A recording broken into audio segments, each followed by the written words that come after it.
जब भी प्रेम की बात होती है तो श्री कृष्ण और राधा के प्रेम की मिसाल सबसे पहले आती है। राधा कृष्ण के प्रेम को जीवात्मा और परमात्मा का मिलन कहा जाता है। राधा कृष्ण का बचपन का प्यार थी। श्री कृष्ण जब 8 साल के थे तब दोनों ने प्रेम की अनुभूति की और राधा कृष्ण के दिव्य गुणों से परिचित थी। उन्हें जिंदगी भर अपने मन में प्रेम की स्मृतियों को बनाए रखा। यही उनके रिश्ते की सबसे बड़ी खूबसूरती थी। कहा जाता है कि कृष्ण को केवल 2 ही चीज़ों सबसे ज़्यादा प्रिय थी। ये दोनों चीज़ ही भी आपस में एक दूसरे से गहराइयों से जुड़ी हुई थी, बांसुरी और राधा। कृष्ण की बांसुरी की धुन थी जिससे राधा कृष्ण की तरफ खींची चली आई गई और राधा की वजह से श्री कृष्ण बांसुरी को हमेशा अपने पास ही रखते थे। भले ही कृष्ण राधा का मिलन नहीं हो सका, लेकिन उनकी बांसुरी उन्हें हमेशा एक सूत्र में बांधे रही। श्री कृष्ण के जितने भी चित्र मिलते हैं उनमें बांसुरी जरूर रहती है। बांसुरी श्री कृष्ण के राधा के प्रति प्रेम का प्रतीक है। वैसे तो राधा से जुड़ी कई अलग अलग विवरण मौजूद हैं, लेकिन एक प्रचलित कहानी नीचे दी गई है। भगवान श्री कृष्ण से राधा पहली बार तब अलग हुई जब मामा कंस ने बलराम और कृष्ण को आमंत्रित किया। वृंदावन के लोग यह खबर सुनकर दुखी हो गए। मथुरा जाने से पहले श्री कृष्ण राधा से मिले थे और राधा कृष्ण के मन में चल रही गतिविधियों को जानती थी।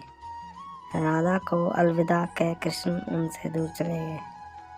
कृष्ण राधा से ये वादा करके गए थे कि वह वापस आएंगे, लेकिन कृष्ण राधा के पास वापस नहीं आए। उनकी शादी भी रुक्मिणी से हुई।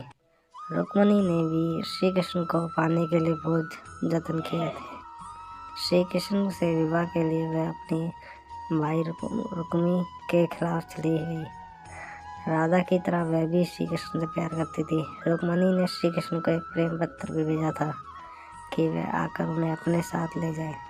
इसके बाद ही कृष्ण रुक्मिणी के पास गए और उनसे शादी कर ली।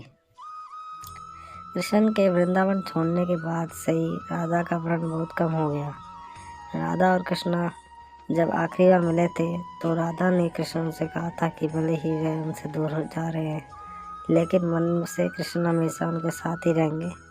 इसके बाद कृष्ण मथुरा गए और कंस और बाकी रक्षकों को मारने का अपना काम पूरा किया। उसके बाद प्रजा की रक्षा के लिए कृष्ण द्वारका चले गए और द्वारकाधीश के नाम से लोकप्रिय है। जब कृष्ण वृंदावन से निकल गए तब राधा की जिंदगी ने अलग ही मोड़ ले लिया। राधा की शादी एक यादव से हो गई और राधा ने अपने जीवन की सारी रस्म निभाई और बूढ़ी हुई, लेकिन उनका मन तब भी कृष्ण के लिए समर्पित था। राधा ने पत्नी के तौर पे अपने सारे कर्तव्य पूरे किए।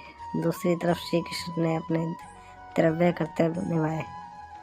सारे कर्तव्यों से मुक्त होने के बाद राधा आखिर बार अपने प्रियतम कृष्ण से मिलने आई। जब वह द्वारका पहुंची तो उन्होंने कृष्ण के रुक्मिणी और सत्यभामा से विवाह के बारे में सुना, लेकिन वह दुखी नहीं हुई। जब कृष्ण ने राधा को देखा तो बहुत प्रसन्न हुए। दोनों संकेतों के भाषा में एक दूसरे से काफ़ी देर तक बात करते रहे। राधा जी को कान्हा की नगरी द्वारका में कोई नहीं पहचानता था। राधा के अनुरोध पर कृष्ण ने उन्हें महल में एक देविका के रूप में नियुक्त किया। राधा दिन भर महल में रहती थी और महल से जुड़े कार्य देखती थी। मौका मिलने ही वह कृष्ण के दर्शन कर लेती थी, लेकिन महल में राधा ने कृष्ण के साथ पहले की तरह आत्मीयता जुड़ाव महसूस नहीं कर पा रही थी। इसलिए राधा ने महल से दूर जाना तय किया। उन्होंने सोचा कि वह दूर जाकर दोबारा कृष्ण के साथ गहरा आत्मीय संबंध स्थापित कर पाएगी।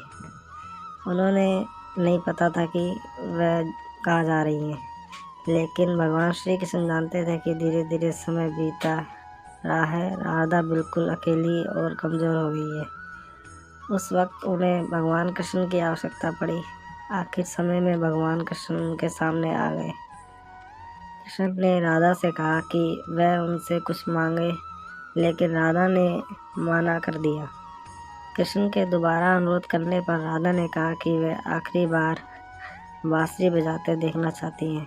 कृष्ण ने बांसुरी ली और वह सुरीली धुन में बजाने लगे।